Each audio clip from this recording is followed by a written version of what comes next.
Betting apps online gaming యాప్లలో బెట్టింగ్లకు పాల్పడితే ఉపేక్షించము అన్నారు మహబూబాబాద్ జిల్లా ఎస్పీ సుధీర్ రామ్నాథ్ కేకన్. యువత విద్యార్థులు బెట్టింగ్ యాప్లలో ₹1,00,000 పోగొట్టుకుని అప్పుల పాలై బలవన్మరణాలకు పాల్పడుతున్నారన్నారు. తక్కువ సమయంలో అధిక డబ్బులు సంపాదించవచ్చు అని భ్రమలో బెట్టింగ్ ఉచ్చులో చిక్కుకుంటున్నారన్నారు. ఈ అక్రమ బెట్టింగ్ కట్టడికి జిల్లా పోలీస్ శాఖ ప్రత్యేక చర్యలు చేపట్టిందని, బెట్టింగ్కు పాల్పడే వారి గురించి పోలీసులకు సమాచారం ఇచ్చినా వారికి రివార్డులు అందజేస్తామన్నారు.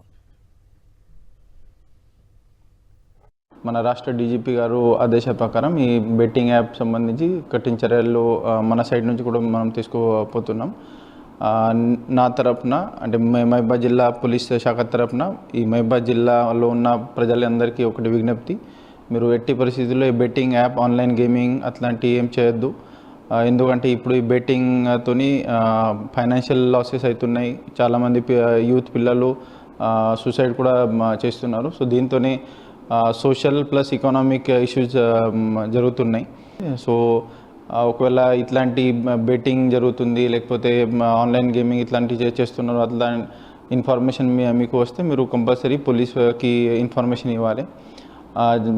పబ్లిక్తో పాటు పోలీస్ శాఖ తరఫున కూడా మనం స్పెషల్ టీమ్స్ ఏర్పాటు చేసినాం. తర్వాత ఇన్ఫార్మెంట్ నెట్వర్క్ కూడా మనం ఒకవేళ ఇట్లాంటి ఇన్ఫర్మేషన్ ఇస్తే వాళ్ళకు కూడా రివార్డ్ మనం ఇస్తున్నాం.